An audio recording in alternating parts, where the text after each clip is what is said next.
Komið sæl og verið hjartanlega velkomin í fréttir vikunar með Snorra Másinni ritstjóra þann 20. september 2024. Ég einstaklega spenntur að bjóða ykkur velkomin borð í veisluna þetta skiptið. Nefni hér rétt í byrjun, við segjum stundum að kjörur þessa fréttaþáttar séu ást á ættjörðu, ást á sannleika.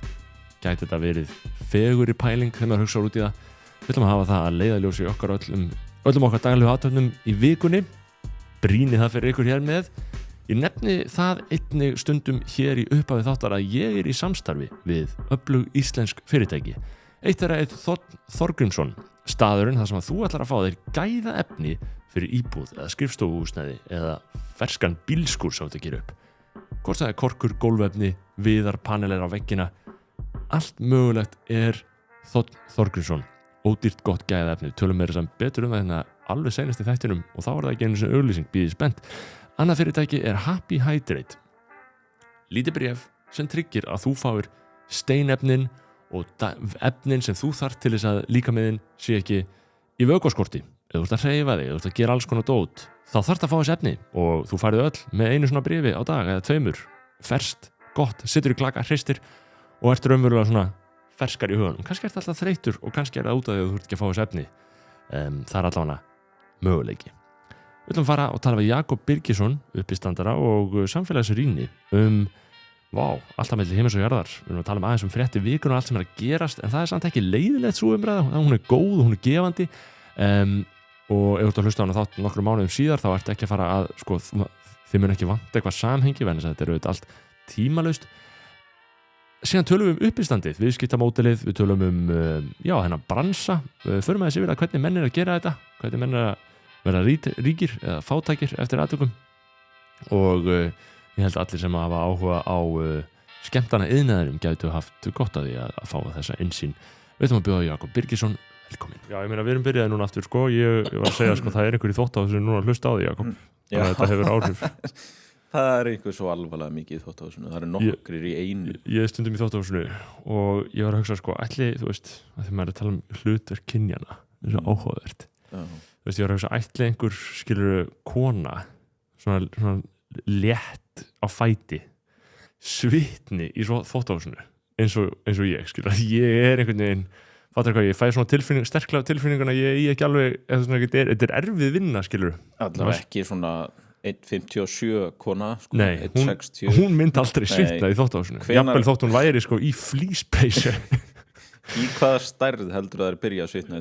Ég veit, já, allt yfir 1,70 allt yfir 1,70 þá fáður sambærlegan svita og kona mín er 1,75 Heldur hún svitni í þvottahúsinu? Ég hef allavega ekki orðið eitthvað svona sérlega var við það og mæti eitthvað sveitt upp Nei, en þú veist, en ég er að tala bara, þú veist og allir stórir er mjög heitt Já, nei, og svo er það líka, hittastíð þarna er oft, þú veist Ég er þannig að ég stundum opna dyrnar í þvottahúsinu út til þess að bara höndla þetta af því að það er einhverja svona heitar vélar þvottavélar og þvottavélar eru varhugavert fyrirbæri það geta trillst ef maður setur of lítið eða of mikið í þér það geta bara trillst og síðan er einhver hitakompa og það er hitakompa sem er nærri þannig að það er bókstaflega það eru svona 30 gráður þannig inni og ég hugsaði að bara þú veist ég nenni ekki að svitna í þvottahúsi En ég held að hlaðvörp hafa alveg gert ýmislegt fyrir svona jafnrétti á heimilum Karlar sækja orðið meira í svona ákveðin verk eins og allt sem er svona handavinna, þú veist, það er ekkert mál að ég bara mentast og fræðast á meðan, skilur Ég er endar örugglega ekkert að mentast mikið en ég er að fræðast eitthvað Já, ég meina, þú veist Jú, maður er að mentast Ég meina, hvað er þetta annað en bara lestur, skilur, þú veist bækur eru bara hugsanir sem er skrifað niður En fyrst við erum að tala þvottavélar eða svona nefnda þér að þá kannski kem inn að það bara svona ég hef brent með á einu þá var til dæmis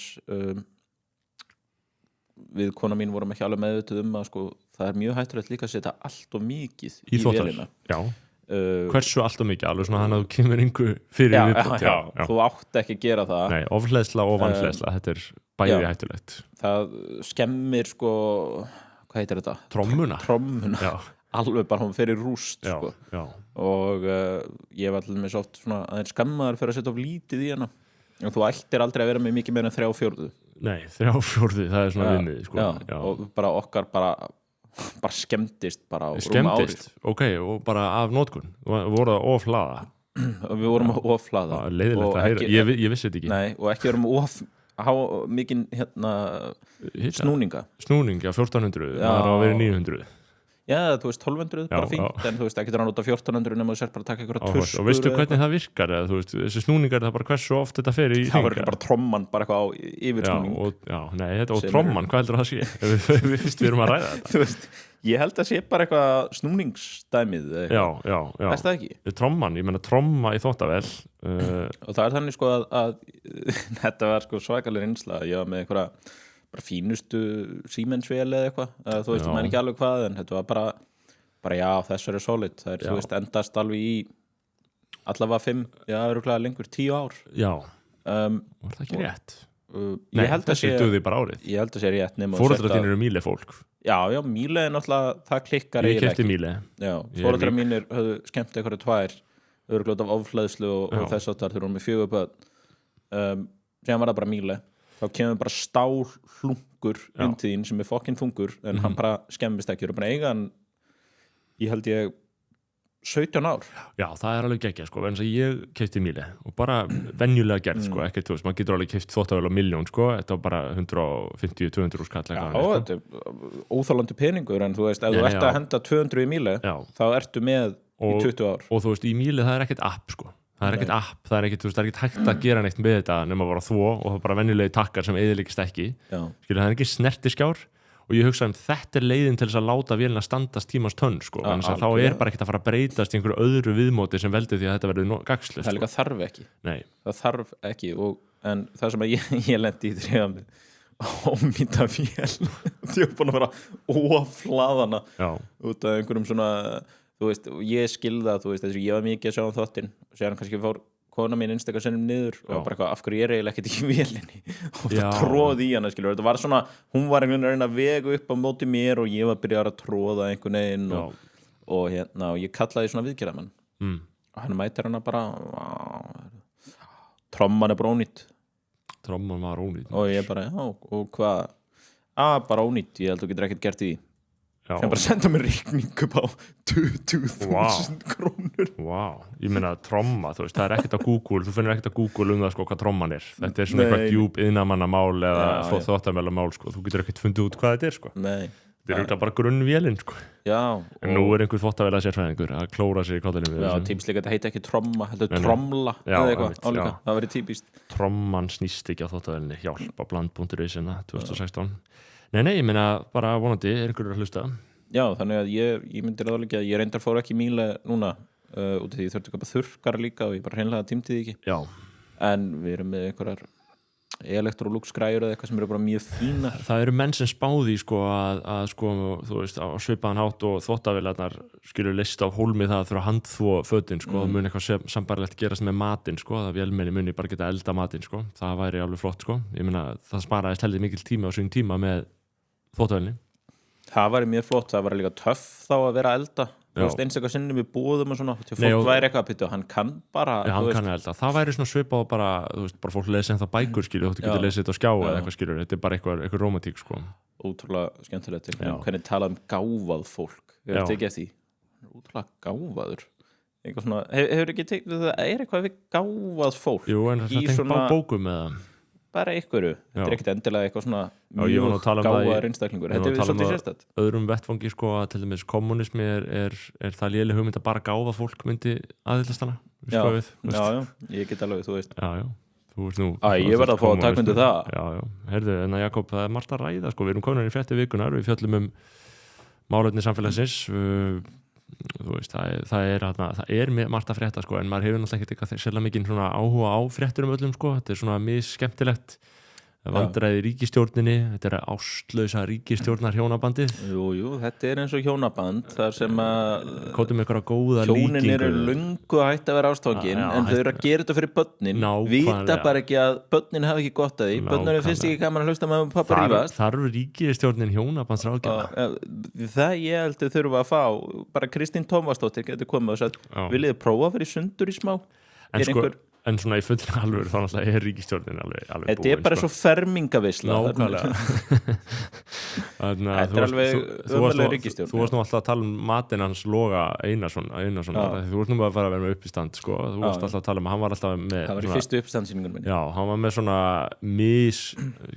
misgóðar líkingar alltaf hann alltaf mat, með, þú veist, sko. eða var alltaf með hann hefur nú bara látið af þessu en, þú veist, það var bara eftir þessa umfjöllun þína við erum kannski með skinku á samlokuna píratar, þeir vilja ekki skinku þeir vilja kannski pítusósu síðan einhvern með annan ost, það havartjóstur síðan einhvern með cheddar þú veist, þetta var bara svona í kosningasjónarfinu og líka bara þarna og bara eitthvað, heyrðu, þetta eru mikil smáatriði skilur, þetta hljómar er svo sett með matarfíkn skilur þetta hljómar er sett langt leittur í einhverju svoleiði sko. en já, líkingarnar eru oft það eru mjög vand með farnar í stjórnmálum og maður er alltaf að lesa greina svona einmitt frá einhverju svona það er líka bara vegna þess að viðreisna fólki sko. Já, ég held að þetta sé svolítið sko, sérstaklega að þú hefur litla reynslu af stjórnmálum, kemur inn ert alveg svolítið með þetta samt ekki og þú einhvern veginn bara hugsar ég verð að gera þetta einhvern veginn þannig að fólk skilji þetta eða bara þannig að þetta sé skemmtilegt eitthvað og það getur verið góð pæling einstaka sinnum, bara svona í einhverju spjalli eða einhverju útvarpsviðtali en þú veist, að skrifa heilu pistlana í líkingamáli Já, og verst er sko hvað maður er svona eitthvað upp af miðja og endir tilfinning í ritgerðinni sko, þú veist, þannig að manneskjunni finnst hún þurfa að enda litlu greinina á að koma aftur til líkingarinnar þú veist, að segja eitthvað svona í því samhengi þá væri þetta þá bara einfaldlega eins og að eitthvað svona Já, brauðið fekk ekki að hefast nóg brauðið fekk ekki að hefast þú veist, og það er heila vandamálið Já, brauðið hefur ekki fengið að hefast Nei, þetta er þarna líkingamál sko, já, það er kannski kjarni skilabánu hjá okkur í dag að þú ert að skrifa grein og líkingin er mikilvæg fyrir greinina hún má alveg bara, þú veist, vera endastleft í byrjunni, hún þarf ekki að vera gegnum gangandi eða segja bara í einhverju aukasendingu til dæmis eins og þegar þú gerir þetta þá er þetta niðurstaðan en sko það sem maður hefur séð í gangi núna er að sko allt í henni var þú veist það var þetta mál hjá þessum strák og þá var hann skilur bara 11 ára og fatlaður og frá Palestínu og bara vart að senda hann á landi og VG virtist á að gefa skipunum að það hætti að stoppa það og sjálfstæðisflokkurinn varð við því og sagði samt að hafa gert það með eitthvað svona óbræði munninum og núna verðist niðurstaðan verið svo að hann verður ekki sendur úr landi og þá eru og samt er þetta svona, ég veit ekki hvað hefur eitthvað heyrst frá Samfylkingun þetta hvort þeir séu á móti, ég veit ekki Ég hef mjög lítið gæti verið að Jóhann Páll eða Þórunn sem bennar hafi verið send gerð út á örkinni Já, eða bara, þú veist, við erum einhvern tímann að ræða þetta ykkur út á síðtölum með eitthvað en þú veist, ég held Nei, og svo kemur biskup og eitthvað svona við þurfum samúð og mannúð og ég eitthvað svona, já, algjörlega við þurfum mannúð og samúð Bara, heyrðu, biskup Þú varst ekki fengingað til þess að tjá þig eftir og seldur hennar bústað Nei, hvaða skandall er það? Bara biskup, og þetta er örugglega bara flott kona segir örugglega hvað viti hún seldi 350 milljón króna veldis bústaðinn Þetta er eins og ef Halla Tómasdóttir myndi núna mæta og selja Bessastaði rosa hress og bara, heyrðu, við ætlum að selja Bessastaði Veistu hversu rótgróin fyrirbæri þessi bústaði var? Ég til miður þekki það ekki en þú veist, mér finnst samt bara, þú veist, heyrðu sko, svona embætti hún býr, ég veit ekki hvað hún býr en maður er að sjá fyrir sér hún er bara einhverstað í funafóldi bara með eldum rétt þetta bara er ekki, þú veist það er ekki bragur yfir þessu ég skil alveg pælinguna að ætla að vera alþýðlegur og sniðugur og hugsa fjárhag kirkjunar en þetta er eins og ef, þú veist en á sama tíma er í þessu sko, kannski einhver svona kristilega fórnfísi skilur, hún gæti náttúrulega búið þarna fórnfísin er fólkin í því að selja einhverja auðkonu húsið akkur er hún þá ekki bara með einhverja samhjálp þarna en hún selur þetta, þú veist, er alltaf rétta fjárhag þarna kirkjunar Þetta er 350 milljónir skilur, er það góð, er það mikilvæg eingreiðsla fyrir kirkjuna? Þetta er væntanlega EU kirkjunar skilur, ég veldi fyrir mér. Ég er alltaf eins og að séu einhverju 5 upplýsingafulltrúar þannig, þetta er ekki sleppt heim, þurfa hún upplýsingafulltrúar yfir höfuð. Nei, nákvæmlega. Ætti ekki biskup bara að geta séð það sjálfur? Pétur Markan er alltaf farin Suðurland ég veit ekki hver Heimir hafa verið ráðan þarna Heyrðu, vinur minn Heimir er komin í þetta, það er rétt og ekki vilja að hann missi vinnuna nei, hann getur nú stúsast í einhverju öðru þarna hann er frumkvöðull, hann er mikill frumkvöðull sko. Já, ég er svona með rámar eitthvað í hann ég held ég að við hittum einhvern tíma bara fýtt kall en það sem ég ætla að koma inn á er náttúrulega, þú veist, fyrir mér er grunnurinn svolítið sá að embætti eins og biskup og forseti Íslands, þetta eru tákgræn embætti og þau hafa náttúrulega einhvers konar vald bara með orðum og framkomu og í því felst líka að vera það eitthvað, skilurðu Já, það er einhver yfirbygging, það er einhver pínu svona og eitthvað yfirbragð og einhver glæsileiki einhver ásýnd, já alveg eins og við sjáum með konungsfjölskyldur, skilurðu nema að það er bara töluvert lengra gengið, sko, við viljum það ekkert en þú veist, það má ekki taka allan glæsileika af svona embættum og þá verða þau eiginlega freka bara Já,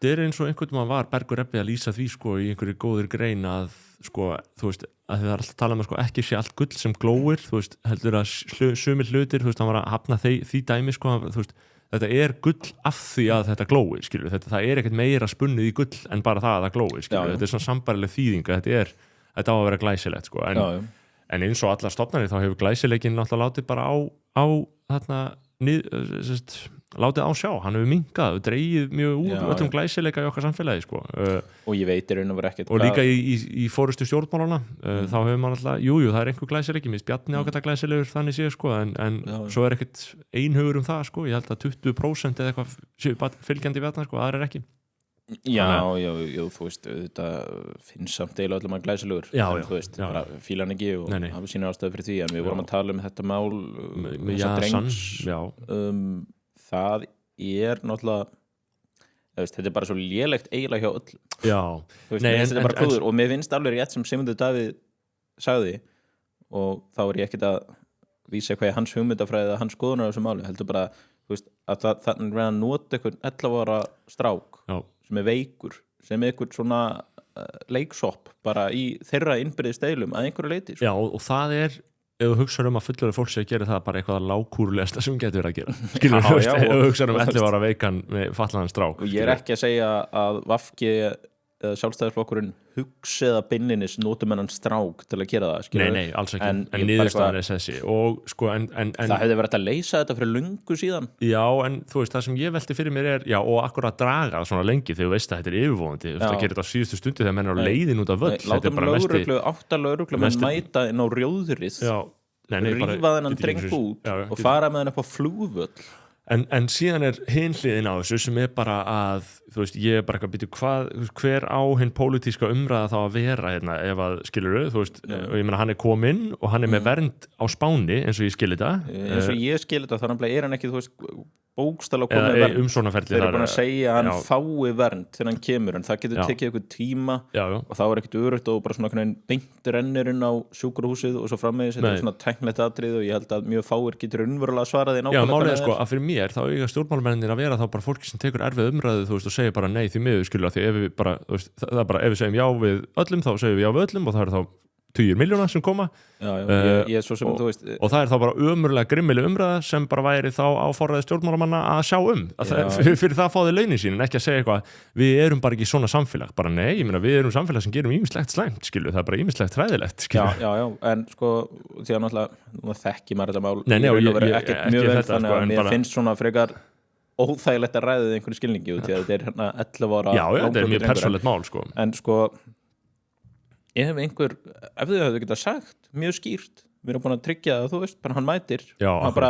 rennur inn á sjúkrahúsið og það er allt örugt á meðan að vera að vinna í þessari vernd og eitthvað þá hefði allavega fólk getað sagt með einhverju svona bærilegri samviðsku eru þar í, þú veist því það er líka eitthvað mjög skrítið við að senda eitthvað dreng til Spánar og það er eitthvað, það er gott heilbrigðiskerfi við hana, en þú veist, já en og hvað, hann er ekki komin með þessa vernd það er ekki víst að hann bara renni þangað inn og allt sé bara einhvern veginn í gúti, sko. Nei, ég hef ekki það er svolítið mín ég hef ekki sérstaklega, ég myndi segja að það væri mjög óeðlilegt að hafa sterkar skoðunar á þessu tilteknamáli sem ég hef ekki, sko, en almennt þá er umræðan oft eitthvað svona hælisleitendakerfi og allt þetta dæmi, sko, ég bara með Dilja Mistón á að segja 44 milljarðar hérna í síðasta hætti hjá mér og talan er komin úr 15 í 20 í 44 á ári, þannig að með talnaglögg og en ég meina, þú veist, málið náttúrulega líka það að bara flótti fólks í heiminum mun náttúrulega bara aukast, sko að því fólk segir en spurning hvort það því að við séum að taka við fleiri og fleiri eða við séum að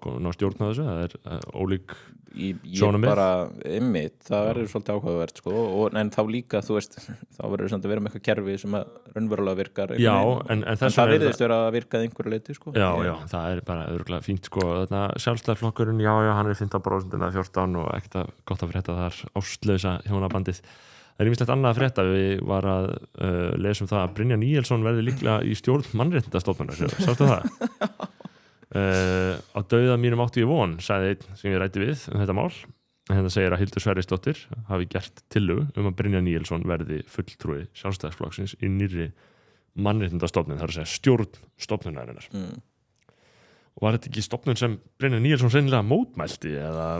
Jú, þau eru bara notan pólitískt til þess að gera ekki neitt en tala það í viðtölum, sko. Já. Og ég, svo sem þú veist, það er bara allt í lagi ef þú alveg þessar stofnun og, en það er það sem Brynjar Níelsson hefur verið notaður í síðan hann byrjaði á þingi. Þessi maður náttúrulega gerir ekkert tæknilega annað en að mæta viðtöl og greiða í atkvæðagreiðslu og segjast hafa þurft að kyngja því. Já, þetta er áhugað, sko, Brynjar Níelsson skrifar hann kýs aldrei einhvern veginn gegn almennilega, skilur, en hann bara svona einhvern veginn, þú veist hann skrifar í júní 2023: Mín góða vinkona í forsætisráðuneytinu mjög upptekin af því að hér verði komið á mannréttindastofnun en einnig stofnuninni sem skattgreiðendur eiga fjármagna en kjörnir fulltrúar hafa ekkert með að gera. Svona gerist þegar pólitískir aktivistar koma saman á fundum út í París eða öðrum borgum og semja að ríkin komi sér upp nýjum stofnunum og færiðum völdin. Hjartanlega sammála þessu.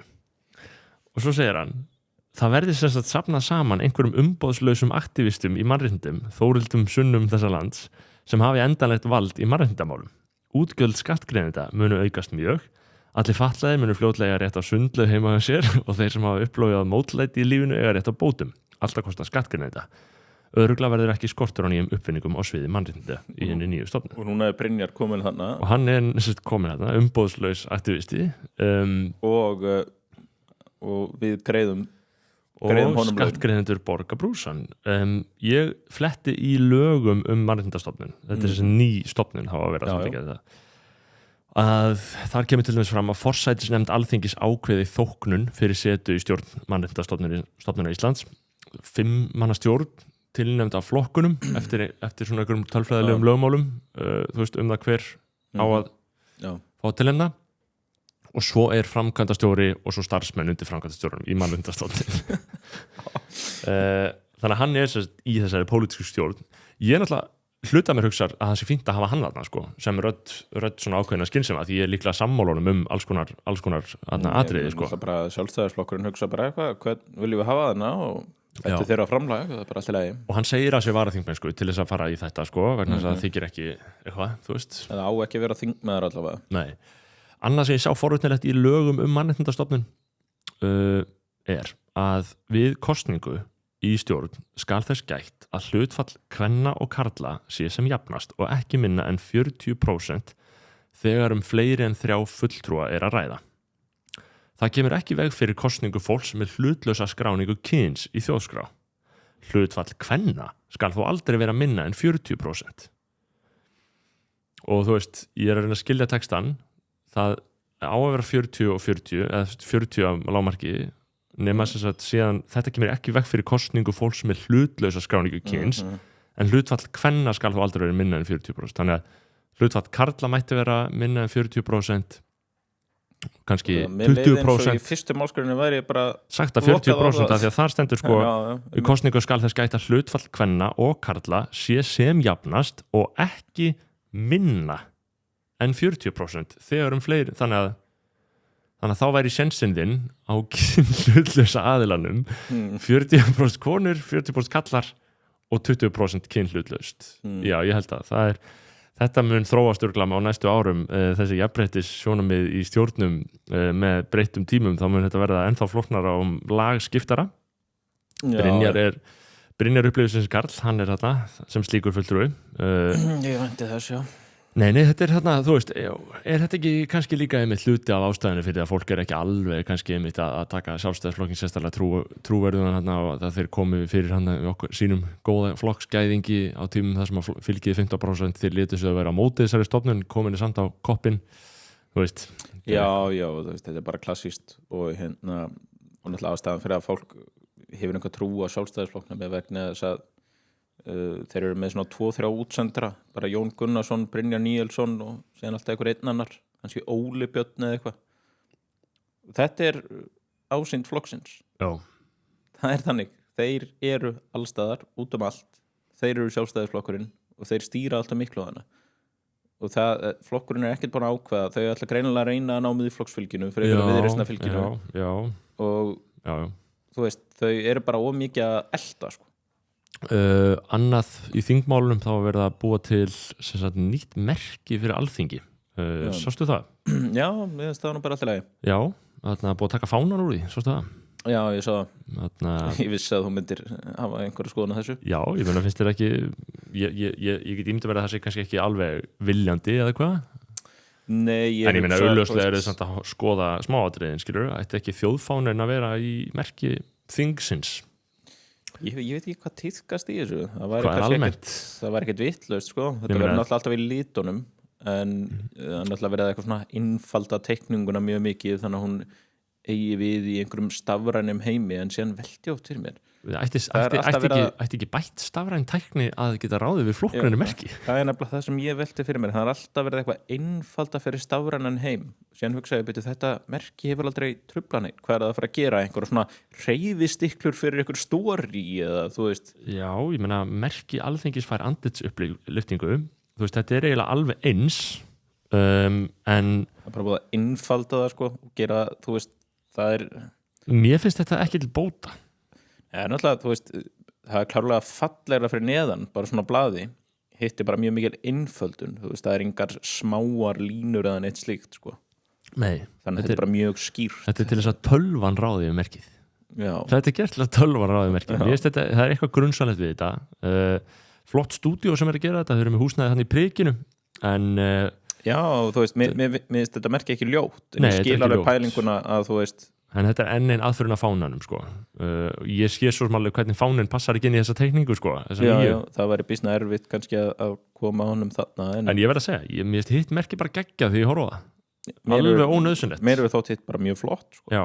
Man hefur mér svo pælt í því. Þannig að skömma þessu, fordæmi þetta, allan og ég. En þetta svona, manstu, Þjóðleikhúsið gerði eitthvað sambarlegt. Háskóli Íslands hefur gert eitthvað sambarlegt og ekkert af þessu hefur verið til bótað, sko. Nei, Þjóðleikhúsið með eitthvað. Þetta hérna bara stafræn umbreyting, sko. Var það ekki? Hvað var það aftur? Elliði Vignisson sem var að taka saman þessi merki og samfylkingunni og líka þessu með eitthvað nasista. Elliði Vignisson samfylkingin pældi því að vera heima á sér í Ölfusi að taka þetta. Sko, vangaveltur, sko, hann virðist vera búin að eyða fæslinni, sko, en hann líkti nýju merki samfylkingarinnar við Hagakross nasista. Og sko, ef þú sérð það er svo gott að vera heima hjá sér að gera. En sko, og eina sem hann sagði, sko, í dag kynnti samfylkingin það eina sem hann sagði, sko, að því að þú veist samfylkingin er merkið, þannig að þú sjáur að þetta er bara svona rauður hringur og svona nokkra línur í gegn. Já, þetta er hann eftir að Logi var formaður, held ég. Og hann segir hérna í dag það að vera stafrænt og gott. Í dag kynnti samfylkingin nýtt merki, þar að ræða hvítan hring á rauðum fleti. Ætliðum hafi á einhverjum tímapunkti dottið í huga að googla hvers konar samtök noti helst það myndmál.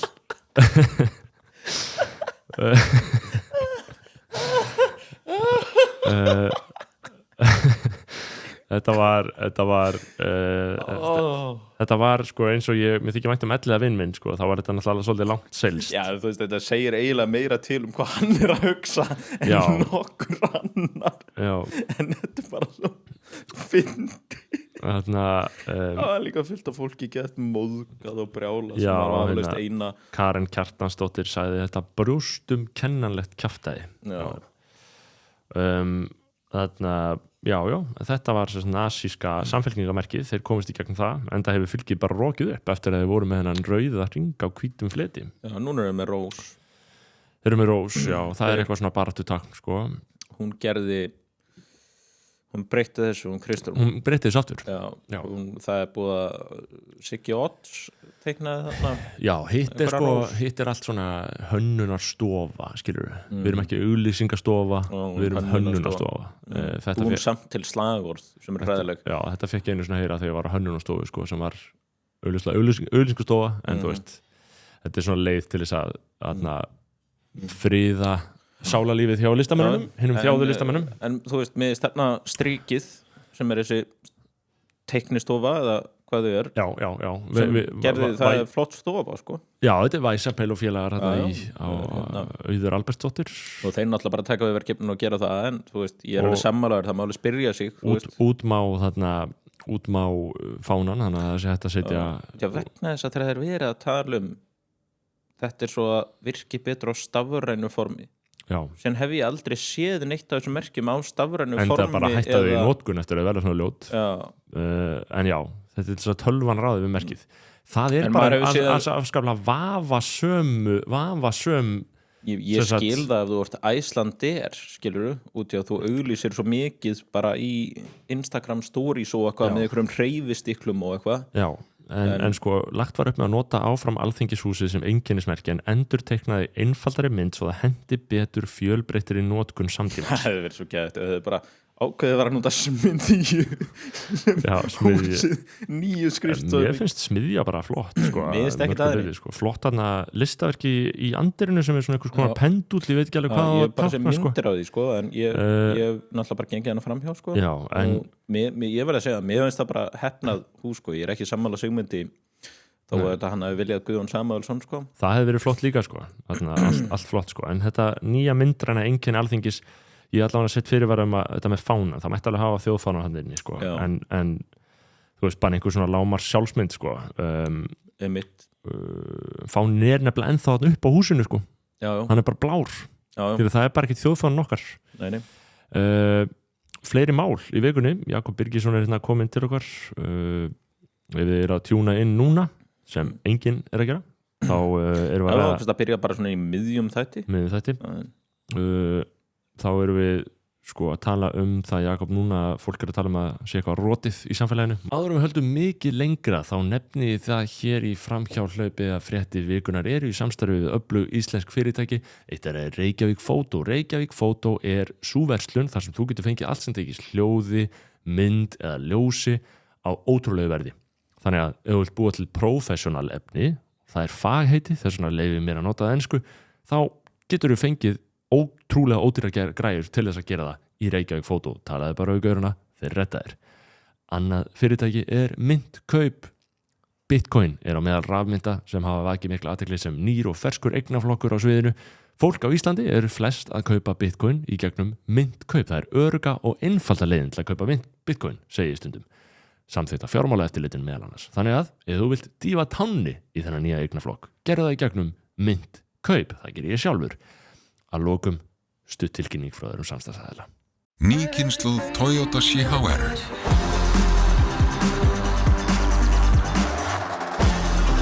Hver lína skiptir máli. Toyota, förum lengra. Sko að tala það, Jakob, núna fólk er að tala að sé eitthvað rotið í samfélaginu, margir voveiflegir atburðir sem hafa riðið húsum, dauðsföll, morð og annað sem hefur verið að þarna kom okkur fyrir sjónir í umfjöllun fjölmiðla að undanförnu. Ég sá að TikTok áhrifavaldar voru farnir að rífast það hvor var að reyna að fá athygli með að fjalla hræðileg mál. Etsy, hann fjallaði málin beint eftir að gerast og maður sér ofta á tokkinu að það fær mikla athygli sko þegar einhver svona stígur inn í erfið mál þar, það er svona eins og að það svona myndist einhver svona eitthvað andrumsloft í kringum það á tokkinu, þetta er áhrifamikil miðl og svo bregst við einhverju sem var að gerast sko, svo kemur einhver annar og var gaur sem heitir Eggert, hann var að segja við Edsa að hætta að mér líður eins og við segjum bara í einhverju djóki Eggert var að segja ég held að hann heiti Eggert Edsa og þú veist að það var Eggert að segja Edsa að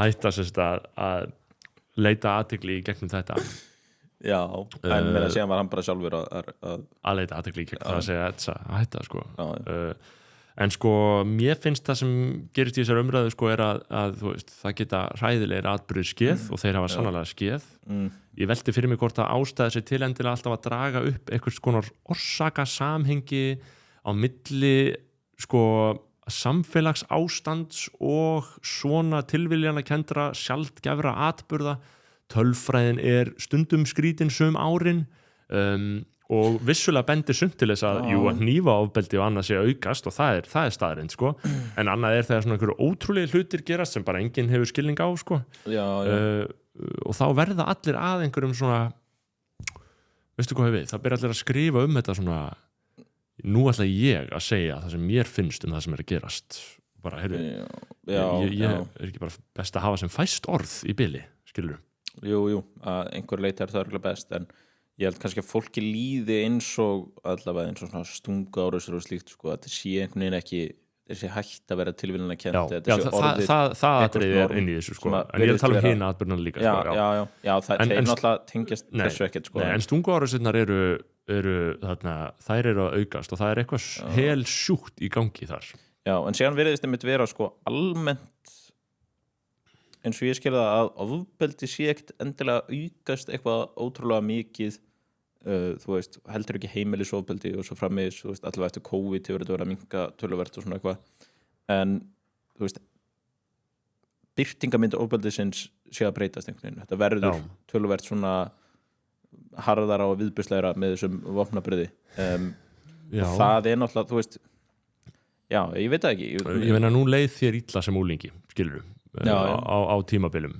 og það er eitthvað í þessu sem er náttúrulega allt þetta er á einhverjum tímapunkti sko afurð vanlíðan og svona brýst út í ofbeldi brýst út með þessum hjá sumum brýst út í öðru hjá öðrum sko en mér finnst ekkert skrítið hverjar eru rætur taka samfélagið inn í eða bara líka einhvers konar ójöfnuð ef við notum það orð það er svona, ég veit þú ert örugglega viðkominn fyrir því en þú vilt hækka fjármagnstekjuskattinn já, þannig að ég held úr 22 í 25 já, hækka leggja auðlegðarskatt erðafjárskattur upp í 30% já, þannig að gerist að þú kemur úr einhverju, þú veist, ef þú er bara eitthvað þriðja ættliður af einhverju messi skilur það ertu líklegri til að lendi ykkur svona kerfið þarf að grípa fólk en gerir það ekki það er ómikið álag í kerfinu það er ómikið af fólki hérna, er það málið? Nei, ég held að þú veist, herru, við erum einn ríkasta þjóð í heimi sko. Já, þannig að getum ekki alltaf hagað okkur eins og einhver er hérna út af því að okkur hefur fjölgað eitthvað aðeins að þá sé það bara sko leggja allt í rúst eins og við segjum, við erum aðeins færri en 1 milljón er það ekki búið að vera í lengri tíma þú veist, læsir að minnka þú veist, fátækt barna hefur hún ekki verið að aukast akkurat þú veist, hérna við erum að fá meiri svona slömm eða eitthvað svoleiðis við getum notað það orð, skilur þú veist, hverfa míðskiptingin er að aukast ótrúlega mikið ég held að það hef ekkert góð áhrif á svona mál sko. Nei, ég er sammála og spurningin lausnina lausnin, ég veit ekki það þarf allavega eitthvað svona að reyna meiri samsöng og kristinfræðslu Nei, ég veit það ekki þú veist, ég held að lausnin hlýtur að felast í því og ég var svo sem að kritisera fólk fyrir að vera með lausnina alltaf á taktinum sko, en það er eitthvað svona þú veist, ég meina fólk, ég held að úlingarskjöf sko, ég held að ég heyrði á einhverjum daginn og ég ábyrgist ekki upplýsingarnar en að þú veist, úlingadrykkja og nikotínnotkun og eitthvað svona sé bara, þú veist það var alltaf bara að fara niður, bara að aukast sko, ég get alveg ímyndað með það gerist oft þegar það er búið að ná okkur mánokri þá sopna menn að verðinum sko. bara kemur það aftur og síðan er fólk aðalega hérna spennt fyrir því að dæla áfengin einhver einustu verslun landsins Heyrðu, Hagkaup byrjaði að selja vín Wines Hagkaup, eitthvað svoleiðis þú ert náttúrulega nettur púritanni og framsóknarmaður þú vilt ekki sjá þetta plebbalegt en að samanskapi, ég bara, þú veist, skil þetta Þér og er ekki illa við sopan á sama tíma? Nei, sko Þú vilt kaupa það í verslun sem er í eigu ríkisvaldsins? Ég vil það ekkert sérstaklega Nei. Þú veist, Heyrðu, það ég hef nú hort á þig versla í vefverslun með áfengi. Já, ég hef gert það og þú veist, ég er bara að segja það er mjög skrítið að tala fyrir þessu en láta eins og þessi ekki aukið aðgengi og það hafa engin áhrif. Okay, já. Það er punkturinn minn. Já. Mér finnst allt í lagi að einhver sé hlindur þessu. Ég hef notvægt með þessu þjónustu, þetta er mjög þægilegt fyrir alls konar fólk. Hefur þú verið sódálfaður? Með vín og svona vefverslun? Ég hef gjörsamlega brennt allar brýr. Já, brennt allar brýr. Eftir að hafa pantað mér. Hvernig var það, Jakob? Það var erfitt. Já. En við komumst að því að smáríkið var valdur þess. Það var smáríkið.is. Það var smáríkið.is. Heimsending á 30 mínútum. En þú veist alveg hvað ég meina. Það talaði sko... Já, ég reyni, eins og þú þekkir, ég reyni að veigra mig við áfengisdrykkjum. Ég reyni að sneiða hjá áfengisdrykkjum. Sem er bara mjög skynsamlegt. Og auðvitað drekkum maður áfengi, sko, en maður er engin öfgamaður í því, en enga síður, sko, þá gæti alveg verið gott að á sumardegi að geta bara gripið með sér bjór og meilabúðin eða eitthvað slikt, skilur. Það gæti bara bætt lífsgæði, bætt hamingju, sko, því að eins og Stefán Einar vinur minn segir, sko, það hefur enginn drepast úr leiðindum undir áhrifum kampavíns.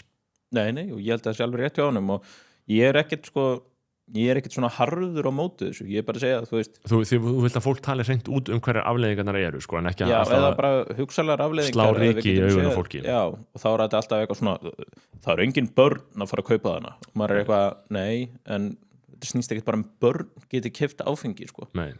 Þú veist, þetta er bara mjög aukið aðgengi að áfengi. Punktur. Já, þetta er það. Það er það, þó að ÁTVR hafi fjölgað einhverjum verslunum og þeir eru líka með verslun í hverjum einasta litla byggðakjarna á landinu. Já. Ég er ekkert að segja að ÁTVR sé fullkomið og það megi ekki vera neitt annað, en það er bara þannig að þetta aðgengi veldur líklega meiri drykkju. Já, en mér finnst þetta bara, við komum bara inn á áhugaverst spursmál bara hlutverki ríkisvaldsins á ríkisvaldið að sko hafa áhyggjur af því hvort að aðgengi sé aukið að einhverju sem bara sumir vilja kaupa, aðrir vilja ekki kaupa. Mér finnst alltaf lagi spurning hvert er en eiga sveitafélögin að hafa skoðun á því hvort þú sturtið þig áður og þú ferð í sund, skilurðu. Þú veist, þetta alls konar, ég veit að þetta er ekki alveg sambærilegt dæmi kannski. Ég er að finna líkindin, sko, en ég er sammála að það eru til margar sambærilega spurningar. Á ríkið að vera að pæli því ef ég, þú veist, fótbrýt mig og eitthvað svona. Á meðan ríkið er fjárhagslega ábyrgt fyrir heilsutryggingu þínum, þá skil ég að það myndi vilja takmarka svona sem lífrænt organismi að það myndi vilja takmarka áfengisneyslu, en áfengi er ekki gott fyrir heilsuna. Þú veist að þegar þú drekkur áfengi þó að það sé það er per se slæmt fyrir þig en þú veist, þú byrjar að borða meira snakk líka og meira transfitur. Ég er aðeinslega pælið í, sko, þú veist, og ég er alveg samanlega, mér finnst þetta alveg valið spurning, bara á ríkið að selja áfengi. Já. Og sko, en málið er að, þú veist, og reka mjög skrítið fyrir þetta, sko. Já, og hverju á ríkið að hafa skoðun á, ég meina Sjösví Ívar Arndal, sko. Já, en þetta getur haft mikil áhrif á, þú veist, bara á áfengisneyslu almennt. Ástæðan fyrir að ríkið ætti kannski að hafa einhverja skoðun á því almennt þó þurfi ekki að selja hana eða selja áfengið. Látum það liggja milli hluta að þú veist, það hefur áhrif á alls konar innviði ríkisins og samfélagið. Já, þú veist, hvort að áfengið sé mikið, sko. En ég meina að þú veist, við erum með Rómverið allir forna, sko, Grikki, þú veist, Dionýsiskur fögnuðir, skilur, bakkinur geisa grundu. Þú veist, það var alltaf gerast, sko, í kringum áfengið. Þú veist, það var ákveðin gróska í kringum. En ég er að segja, bara þetta samtal sem við erum með núna á sér eiginlega aldrei staðan innstæðar. Annarkvært ertu bara, já, þetta á að vera svona eða hinn er eitthvað nei, og síðan er þetta bara eitthvað svona árásir. Það er aldrei neitt eðlilegt spjall um þetta. Nei, fólk er í skotgröfunum með, sko, og að sko hafna annarri hliðinni, sko. Neitar að horfast í augu. Og ég get alveg skilað að pólitískt eitthvað, þú veist. Já, en ég meina, ef allir væri eins og þú, alltaf bara spjalla svona, skilur, þá myndi ekki hreyfast í þessum málum. Núna er eitthvað að hreyfast, sem er rosalega áhugavert að Sjálfstæðisflokknum hefur að mörgu leyti tekist að stíga þessi skref í átt af ríkisvæðingu áfengisölu með því að koma þessu út til fyrirtækina. Ég meina, þetta er bara Arnar í Sandi sem að... Nei, og hann er mikill frumkvöðl á lof skilið að því margir sem menn vilja bera lof á þetta. Þarna, sko, hann er náttúrulega hugsjónamaður, sko. Hann er að gera þetta af hugsjón, hann er að segja bara, þú veist, og er bara með sín rök sem eru bara góð það til mótrök, skilur já. menn að tala eitthvað svona lesgleru og allir hafa verið brjálæði þegar Hakup byrjaði að selja lesgleru kannski sambarlegt ég veit samt ekki hvaða lífsgæða bylting það var þegar menn gátu byrjaði að kaupa þau eru miklu ódýrari þau eru miklu ódýrari fyrir, ég meina þú ert nú hálfblindur skilur þú veist, þú ertu með svona gleru Nei, ég er ekki komin á þann aldur þetta svona fyrir sumarbústaðin sko. þetta fyrir sumarbústaðin og lesa Jón Kalman ég mun fara í Hagkaup þegar ég eldist kaupa mér lesgleru og lesa Jón Kalman hvítin spelja jafnvel ég mun alveg bara svo leiðis kála með og það mun jafnvel Jón Kalman mun jafnvel kveika í einhverjum svona gömlum glæðum í sálinni ég mun finna kynkvötun á ný ég að segja það er það sem er svolítið að gerast með Jóni Kalman þú veist, og ég er alveg sammála því að ef að stjórnmálamenn myndu bara spjalla hlutina að það myndi ekkert gerast en svona fólk almennt þetta er alltaf eitthvað svona, auðvitað selju þetta bara eða bara eitthvað, nei það var eitthvað en ég fer bara svo mikið fram að tilbaka hvort öl sé böl sko. þú veist, maður er bara ákveðin menntaskóla ritgerð með og móti, sko. Öl böl, sko. Morfís sen eru líka alls konar pælingar þú veist, Íslendingar þurfa bara að læra að drekka við höfum verið að bæta drykkjumenningu eins og þessi frábær drykkjumenninga það er svona Dóra Díana línan eins og það sé frábær drykkjumenninga fólk sé að drekka 2-3 vinglös á hverjum einasta degi er fólk í því eða? Ég tengi svo lítið það ég væri miklu og þú ert inn í fótboltamenningun ert gestur í Dr. Fútból með þess er það þarna þú veist, er fólk þá að þarna drekka bjór snemmu morgun sko út af leiknum af því að leikinni byrja kannski 11:30 ég held alveg margir gera það sko. og það býr til svona tómarum þar sem það má skilurðu ég hugsa það sko ég hef svo sem ekki mikið verið í svona í þessu samneyti við einhver að drekka bjór og horfa leik voru ekki verið á mínigarðinum nei, því miður, ekki nema þegar ég var stekkjaður forðum dag ég var nú þar það var mjög gaman en sko mér finnst það ekki vera góð vínmenning að drykkjumenning að fólk sé að drekka hverjum einasta degi einhver vinglus bara, en síðan finnst mér heldur ekkert góð drykkjumenning að þú farir eitthvað einu sinni mánuð og bara kálir þér þú veist, en við þurfum átt okkur á því bara að þetta er sterkt eiturlyf þetta er það, áfengið er sterkt eiturlyf og getur bara haft mjög slæm áhrif á líkamanninn til lengri tíma, ég tala ekki um að drekka daglega þú veist, það er bara Nei, það er eitthvað skrítið í gangi en eins og ég segi, ég vil í öllu falli mættu stjórnvöld taka af skarið hvort það megi eða ekki, sko, eins að Framsóknarflokkurinn er að tala gegn þessu og bara fjármálaráðherra ítrekað persónulega að tala gegn þessu það þarf að hafa regluverk út um þetta það er í raun og veru ekki til staða núna það má vera með erlenda netverslun nota sér þá undan þá og þau tala um að annað standist ekki EES-reglugerð og eitthvað mistaknaðin aldrei liggjalmeilnaði fyrir lögreglan gerir samt ekkert í þessu þú veist, það verður náttúrulega vera regluverk sko. Þetta er áhugavert pólitískt mál áfengi í verslanir þetta er náttúrulega bara svo leiðilegt sem er alltaf verið að tala um þetta og maður hugsa stundum getur við ekki rætt eitthvað aðeins mikilvægara sko. En fyrir fólk er þetta bara prinsipmál Haustið er að fara á stað 19. september 2024 sem þetta er tekið upp og Jakob Birgisson er að fara á stað með uppistandið vaxtarverkir það er alveg örugglega R í þessu ekki vaxtarverkir ég held bara hreinlega orðið vaxtarverkir sé eiginlega bara ekki til svona formlega sko en, ekki við sem Árnastofnum en það væri svona snúningur skemmtilegu snúningur í ljósi stýrivaxta seðlabankans það eru sannlega þetta væri svona fyrirsögn í viðskiptablaðinu kannski vaxtarverkir jafnvel frá þú veist einhverjum frá viðskiptaræði ekkert R þar, en ég veit ekki hvort hann hefði núansinn til þess að átt að sjá því að sleppa R-inni allavega. Ekki gæðin hjá viðskiptablaðin allavega. Nei, viðskiptablaðið er samt prýðilegt rít. Já, en maður er samt svona, oft þegar maður lesi þetta er ekki beinleis. Nei, þetta er sko, alltaf. Stundum er í öllum svona prósa er viljin meiri en getan til þess að skrifa. En vel, sko. Þeir hafa verið, ég verð að segja, ég verð ekki að viðskiptablaðinu það, að þeir hafa verið ansi harðir við til þess Bjarna á síðustu mánuðum. Maður les ritstjórnargreinar þar og þeir eru mjög harðir við Bjarna og ég held að Bjarni sé ekki sáttur. Er ekki bara allir það? Hann er algjörlega lagður í einelti. Í alvöru. Ég hugsa út í það, sko. Það er enginn sem er að taka upp hanskan fyrir Bjarna, en ætla bara að gera það hér og nú. Já, ég held bara allt þetta fólk sé þreytt á þessu. Já. á þessari það stjórn. bara getur ekkert gert annað en bara eitthvað að byrja að gaggrina sko. Ertu með eitthvað gott í þessu uppistandi? Ég meina, hvað þarna, þetta hlýtur að vera svolítið skemmtilegu tími til að vera að grínast. Þú sér hvað ég fokkin leðilegur að við vorum að koma þessu umræðum áfengi Já. sem ég basically hef ekki skoðun á, lætin sé skoðun á. Ég meina, þú vilt væntanlega að fólk drekki, vilt að fólk sé fullt á uppistandinu? Já, mér finnst það bara allavega svolítið fullt. Já, Skemmtilegra. tveir, þrír og ég meina, og talandi að búa til svona glugga og rými, sko, til þess að drekka, þú veist, ef þú ert að fara á uppistand, þá getur alveg fengið þér 2-3 bjóra, skilur, þannig ef fólk sko. ef fólk að hugsa að kaupa sér miða, þú veist, þá er þetta þú ert ekki að fara að djammið, en ég meina, þú getur samt alveg með svona 4 bjóra smá hausverk með börnunum daginn eftir. Já, það er nefnilega algjört, getur farað jómfrúna fyrir. Já, nei, ég meina, það hljómar geggjað, eins og geggjað kvöld, sko. Þú veist, þetta er í Tjarnabíó, jómfrúin er 2 mínútur frá. Já. Og þú færð 15% afslátt ef þú ert að fara á mig á Tjarnabíó, rétt hjá 15% afsláttur á jómfrúna. Já, og jómfrúin er ekki eins og dýr fyrir, sko. Þeir eru mjög sanngjarnt verðlagir og hann vandar, ég veit að þetta er bara stefna að bara, þú veist. Já, hann bara hækkar aldrei eitthvað meira en bara nauðsynlegt er, sko.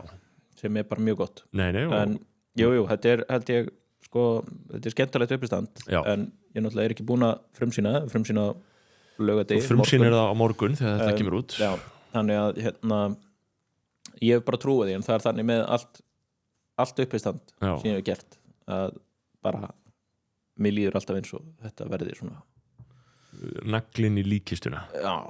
Þú verður borin út í líkistu. Já, mér bara eðrileg hugsun held ég, sko. Sko, það er talað að sköpunargáfan og þeir sem eru haldnir sköpunargáfu, en þess að þetta er náttúrulega felst tölur sköpunargáfa í svona ferli, að þetta sé mjög útbreidd tilfinninga meðal þeirra, sko. Þetta er annarkvort skelving eða einhvers konar alsælu ástand. Já, þetta séu bara þessi tveir. Þú átt að til í aðdragandaðinum að svona minnka kostið þína og íkja lestið þína einhvern veginn fyrirfram. Þú ert jáfnvel byrjar að ímynda þér þú sett búin að klúðra þessu áður en það gerist. Og hræðsla mín felst ekki því að ég fara upp á sviðið og enginn hlægi. Nei. Hræðslan felst bara í því þarna er sýning og fólk klóalög, en þetta var samt bara svona pínu hann er greinilega bara undirbúið sér illa, hann líður ekki vel með þetta. Þetta er bara búið hjá honum, skilur við. Hann er bara svolítið búinn. Hvað byrgir sér búinn? Já, og það er svona tilfinning sem að ég bara alltaf fengið aðdraganda svona. Og ég held að það sé bara eðlilegt. Sko, nú hef ég fylgt þér úr hlaði með hverja einustu uppistand sýningu frá upphafi. Allan að veri með þér þarna dagana fyrir, þess að skemmtilegu fallegu daga fyrir. Fengið að taka þátt og ég get staðfest að þetta hafi alltaf verið tilfinningin, en að niðurstaðan hafi alltaf verið mjög góð sýning sem er látið vel af. Niðurstaðan hefur alltaf verið betri en síðasta sýning. Stjórnsýslan er ána með þig. Þú veist, það er ekki sterkur hjá opinberu starfsmönnum. Þú ert alltaf kannski komin af, ég meina mamma henni samfélkingakona og pabbi kennari. Opinberu starfsmenn, sko, En samt ertu náttúrulega sjálfur svo enga framtagssinnaður, sko, þannig að þetta er svona, en þú skilur báða heima, sko, að því ég er farin að taka meira eftir muninum á þessum hópum í samfélaginu, þetta er ekki sama fólk, sko. Það sem mér finnst kannski oft flókið í þessu er að því að annars svo ertu með eitthvað svona mentagrín, skilurðu, eða svona grín sem að hendar ákveðnum hópum sem að sumir hópar hafa húmor fyrir. Annars vegar ekki, hins vegar ekki. Og vandamálið getur falist í því að þú ert með sýningar þar sem þú ert með einhvers konar efni og fólk sér það og það einhvern veginn það ber ekki skinnbragð á að þú getur verið með heila sýningu eitthvað sem er einhvern veginn, en sem getur verið út í bæ og það er bara eitthvað allt annað. Hvernig þá? Þetta eru 2 heimar, þú ert ekki endilega með sömu efnistök eða sama nákvæmlega. Þetta tala þá, þú veist, annars vegar þú ert að sýna á sýningunniðinni og hins vegar þú ert að gigga. Já. Og efni virkar misvel eftir aðstæðum. Já, og bara sumt efni myndi ég aldrei bara fara með. Nei, út úr húsi. Upp í menntamálaráðuneytið. Enda líka kannski sýning, nei, akkurat. Enda kannski er sýningin miklu meira bara fólk sem hefur að koma til þess að hitta þig og sjá þig. Þú hefur þeirra óskiptu athygli í hvað er þetta klukkustund, 1,5. Og þá er náttúrulega, þá hefur þú miklu meira svigrúm, þú ert ekki að fara að ná sömu athygli í menntamálaráðuneytinu. Það er menn bara í þangað kem ég hádegismat, bara sko. inn og bara sýni því fólki virðingu að það var ekki þarna í vinnunni til að hlusta á mig en Já. ég svona kem og er með þeim í smá og það á bara að vera fyndið og búið. Já, sko í uppistandsbransanum, af því að það er náttúrulega ýmislegt að gera og á haustin þá fer þetta af stað, sömur með sýningar á haustin, þú ert yfirleitt á haustin, aðrir eru búin að koma sér upp einhvers konar mynstri á jólin eða áramótin og þetta er svona vertíð í einhverju skilningi, þú veist, menn er að afla fjár yfir veturinn og svo bara reyna að slaka á sömurinn eða hvernig sem menn hátta því og fara svo að vinna rás 2 á sömurinn eða hvað skilur þú veist, við tölum viðskipti í þessu hlaðvarpi og ég hef áhuga á viðskiptum og hvernig eru menn að hugsa skalan í þessu, þú veist, Ari Eldjárn hefur verið að flytja sitt dæmi út til útlanda, það er ekki allir sem hafa gert það. Er ólíkt hvernig menn sjá þetta bara eftir því hvernig þeir reyna að byggja upp sitt líf eða hvernig? Ég myndi halda það, þú veist að sumir náttúrulega eru ekkert bara uppistandarar. Þeir eru bara businessmenn. Já, þú veist, einhverju leyti, sko, það er alveg auðvelt að gera þetta bara business og það er þekkt mál að þeir sem eru í listum, þetta er alltaf þetta fína jafnvægi, hvernig er þetta orðinlega bara businessmanni, skilur? Já, og sko, í einhverju tilvikum, sko, þetta er sumir sem hafa verið uppistandinu hafa mikið verið bara að skrifa eða er að reka ykkur fyrirtæki eða gera eitthvað eru með hlaðvörp, eru bara að gera eitthvað allt annað mestmegnis og eru síðan með uppistand sem er raun að vera eins og ykkur svona bara sölu afurð annars stundum er því einhvern veginn öfugt farið sko. Þetta er svo ég hef eiginlega bara mest verið að fókusa uppistand sem er örugglega oft fáránlegt og því að ég er örugglega oft bara ég hugsa oft þegar ég er að gera eitthvað að daginn ég er að eyða tími í eitthvað þar sem ég geti verið að búa eitthvað til sko. Eitthvað annað en uppistand og kannski flyttum maður sér yfir í það þú veist, síðan sérðu kannski menni svo Sóla Hólm með eitthvað hann er byrjaðar með þetta jóladæmi hvað er þetta, 3. áraðins eitthvað svo leiðis hann bara selur upp ógeðslega mikið marga miða ég veit ekki hvað hann græðir á því allavega nógu halvuti mikið ég myndi alveg halda fyrir manni eins og hann hugsa bara ég er sáttur ég get gert þetta í eitthvað tíma ég meina hvað var hann, eitthvað 4-5 börn eða eitthvað og býr í Vesturbænum og síðan kannski nennur ekkert að vera að flækja líf þitt allt of mikið af hverju ætti hann að fara út í heim að reyna að meika það þar þegar hann lifir bara geggjuðu lífi hér og er síðan að skrifa eitthvað æskæs og eitthvað slíkt Ari Eldjárn hefur kannski eitthvað passion fyrir þessu í lengri tíma að verða eitthvað úti og ég er góður í enskunni hann hefur svona nördalan áhuga á ýmsu í þessu byrjar fyrir svolítið töluvert löngu síðan þú veist, sama ára og hann byrjar með áramótaskopið var hann í Edinborg með fyrstu sýninguna sína þann úti hann er búin að lengi að hann er bara jafn lengi með það þú veist, í þeim skilningi og hann er bara með geggjaða formúlu, þú veist, eins og ég skilu það þetta er ekki eitthvað sem hann er að þetta er formúla mín, eitthvað, en þú veist hann er það bara með áramótasýninguna hann neyðist til að semja hver einust ári nýtt efni á íslensku gerir það oft er þetta svona frekar almennt efni líka fær fullt af peningum hann getur þýtt hluta af efninu yfir á ensku og síðan búið til auka efni og túrað Evrópu þetta er frekar svona góð formúla það er komin ákveðin samlegð og ef maður færi á Ara með það í huga kannski maður bara skelli sér núna áramótin með það í huga að prófa að hlusta eftir því hvort að þetta gæti hreinlega verið bara ekki íslenskur uppistandari skilurðu, ég raun að vera að prófa að hlusta hvað af þessu er sér íslenskt og hvað af þessu er og hann er mjög góður að staðfæra og þýða yfir og svona og ég meina hann allavega lengi vel samdeila ekkert á ensku samt á íslensku og kom því yfir á ensku ég veit ekki hvernig hann gerir það núna hann semur alltaf meira og meira á ensku sko og til að bara gigga meira og eitthvað svona þetta er stórmerkilegt þetta er ekkert innsýn sem allir hafa sko, hvernig þessi greiðin vinnið sko. En eins og hjá honum það er mjög sniðut fyrirkomulega og þannig er þetta eða tíma í að semja efni sem getur nota síðar úti en þú færð peninga til að lifa mjög þægilegu lífi síðan ferðu út og eftir því sem gerir það lengur og ert stærri úti því meiri peninga færðu út í því akkurat og það er ferli sem er miklu lengur að byggjast upp eða lengur að byggjast upp nema hvað maður kannski veit maður ekki kannski í seinni tíð þú veist ef þú nærði einu góðu myndbæti á TikTok eða eitthvað þú veist það eru svona það hafa leiðir opnast sko það eru alls konar faktorar í þessu sko ég hef aldrei litað eins og greipur skilur, hefur verið séð hann á Instagram og já, TikTok, hann er bara skilur. hjút, Hann er bara risastór, skilur. bara vann í Hafði aldrei náð málin eitt á íslensku gagnvart einhverjum íslenskum átíðin sem bara vann í mötuneytinu í Hagaskóla já, þegar við vorum, já og er núna bara risastór, sko.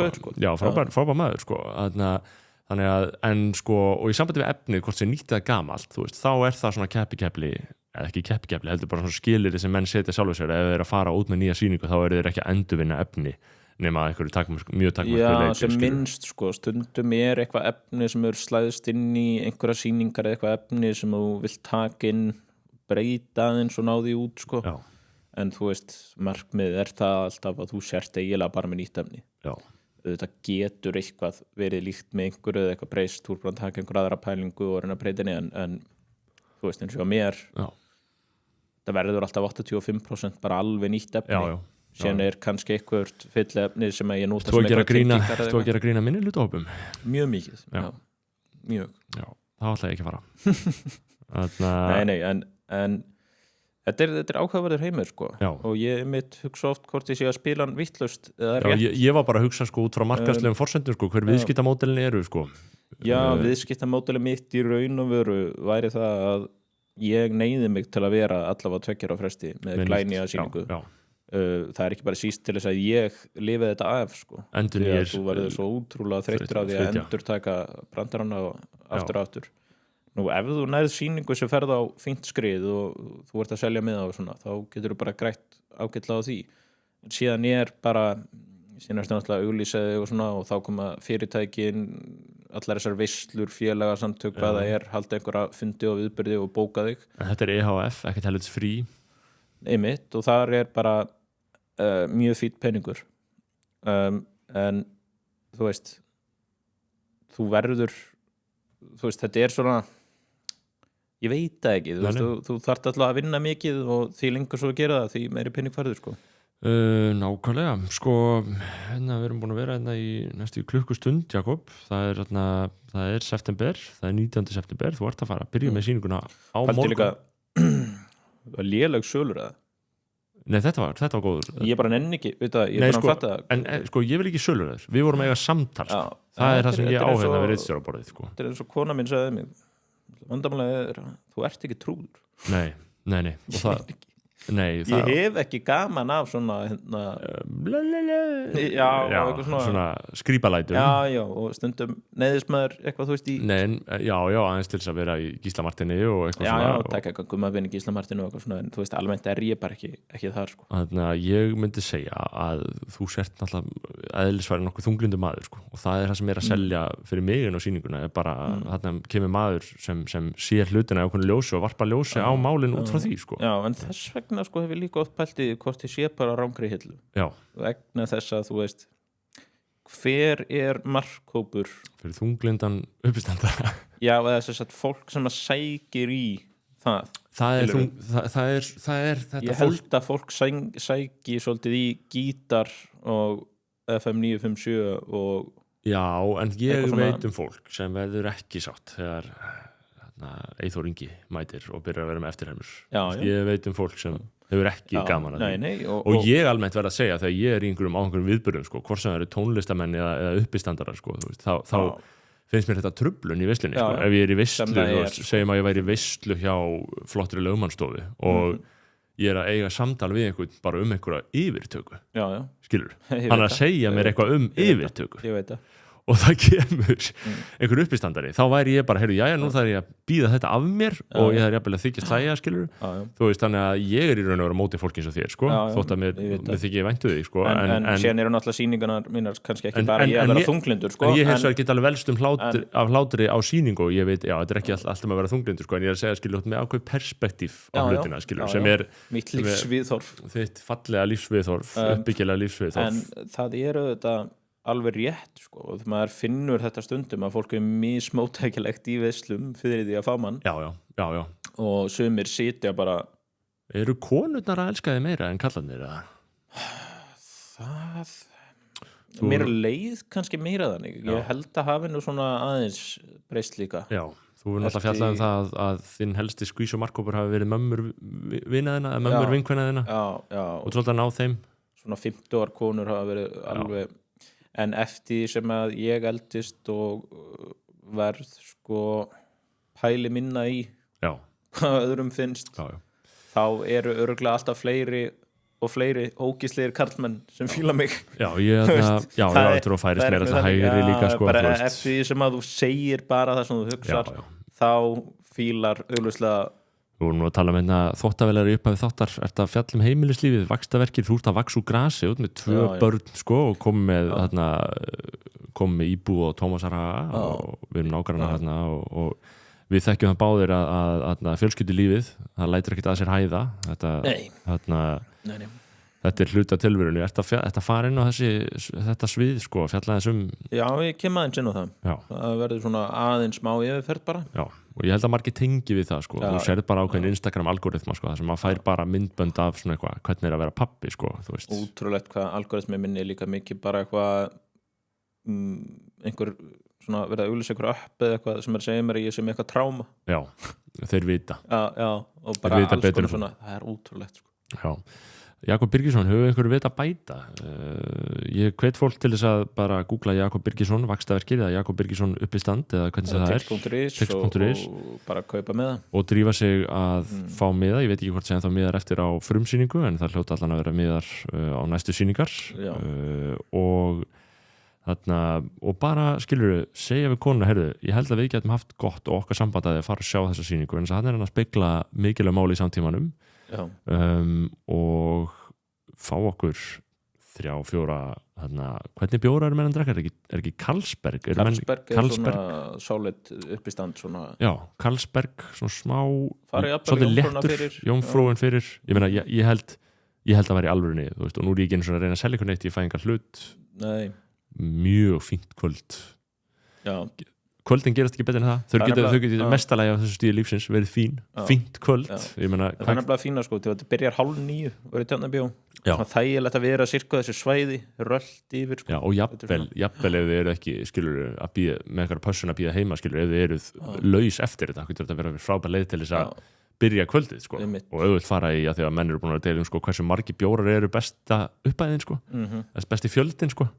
Sumir eru að segja skilur þeir eru að setja þetta í sæti skilur eftir hversu margir bjórar eru bestir sumir segja nummer 1 séu 12 bjórar skilur það sé besta og nummer 2 séu 3 eða 4 ég myndi alveg segja að nummer 1 séu 3 sko. 3 er besti fjöldin fyrir mér 3-4 og svo eru bara langversta upphæðin langversta upphæðin er kannski 7 það er alveg svona dört í dæmi sko.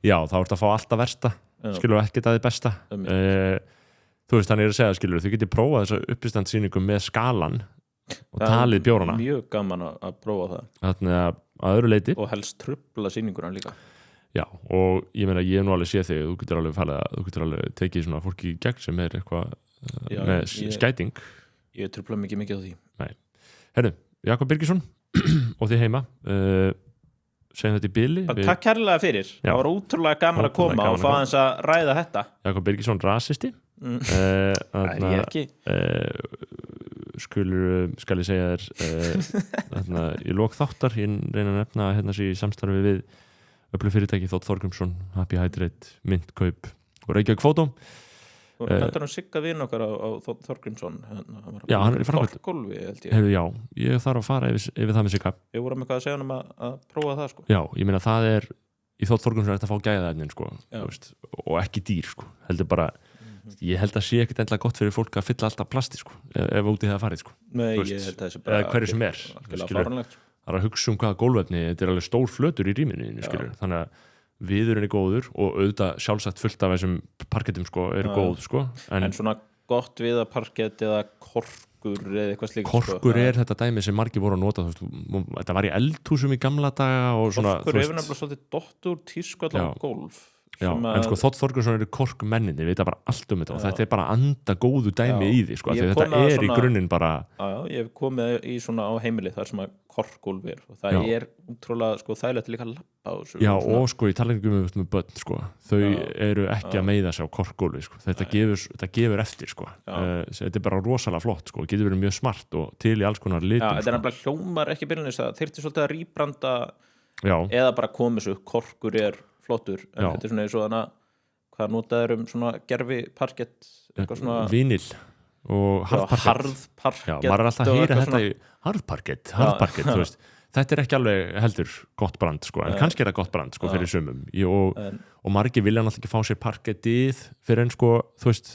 börnin hætt að vera með bara að hlaupa með blekbyttur skilur ég með parkett sko og þið letuð hressa og það gerir alveg, það var alveg ótrúlega áhrifin þá pússar allt upp og lakka upp og nýtt og ég tók bara þá hvernig þá bara, þú veist, börnin eitthvað að tjöplast á þessu, það bara þannig að ég meina, ég var með flott við að parketti í einn íbúð og það gerði allt fyrir staðinn sko. og þú varst að gera ótrúlegustu hlutaðaninn nákvæmlega það var alveg ógeðslegt hvað það varst að gera þannig nákvæmlega, Jakob Birgisson við ætlum ekki að hafa þetta lengra í þetta skiptið í millitíðinni þið heima við nefnum kjörorð fréttaþáttarins ást og ættjörðu, ást og sannleika og býðum Guð að blessa ykkur